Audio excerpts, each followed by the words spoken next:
There has been a lot of love for Bardock. I mean, he's the father of Goku, one of the oldest Saiyans we ever got to see, with the obvious exception of these guys. And unlike most characters in Dragon Ball, Bardock has had a few different storylines. Most people know him as the lone Saiyan who tried to take down Frieza. Others know him as the original Super Saiyan, and then barely anyone, probably because we haven't seen much of him yet, knows him as Time Breaker Bardock. And while I was searching around for Dragon Ball stuff, I found this. Basically what this is a manga created by Young Gigi, the same guy who made such characters as Eyes and Super Saiyan 4 Gohan from Dragon Ball AF. He's recently come out with a brand new volume and it's titled Bardock After. And from what I can tell, it is an alternate storyline from the original. And I always like looking at stuff like this because this is how other people see Dragon Ball and how they're interpreting the story.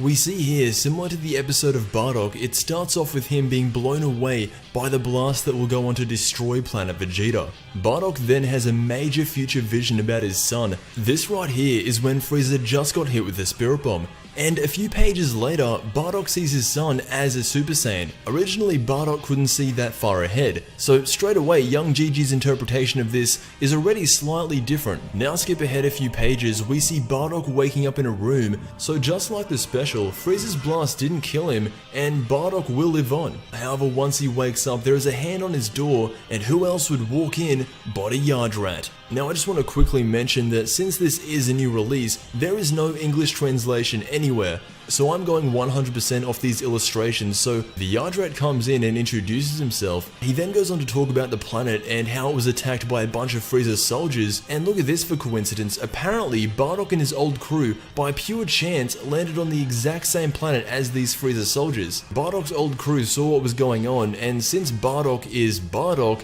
he protected the Yardrats just to spite Frieza.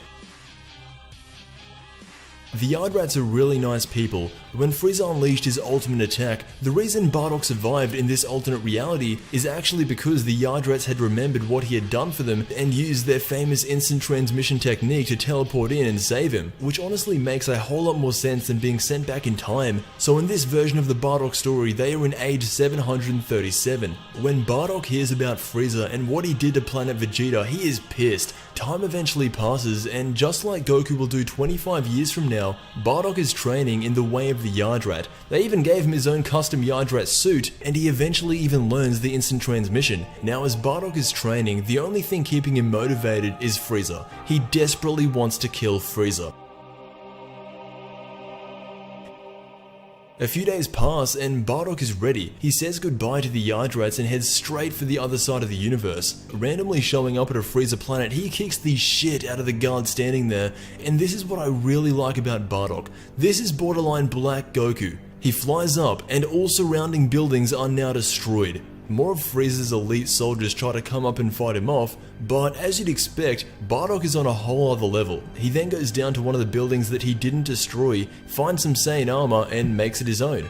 Unfortunately, that is where Dragon Ball Z Bardock After Volume 1 concludes. His ultimate goal in this version, because he is still alive, is to kill Frieza, and that is what we're going to be seeing throughout the rest of this manga. Honestly, I found this alternate version of events interesting enough to read through without even an English translation, so let me know what you think. And I guess the lack of Dragon Ball Super content is making me want to find more Dragon Ball. Anyway, I want to thank you all for watching. If you like these kind of alternate scenarios, let me know. And until we meet again, I will see you in the next Dragon Ball video.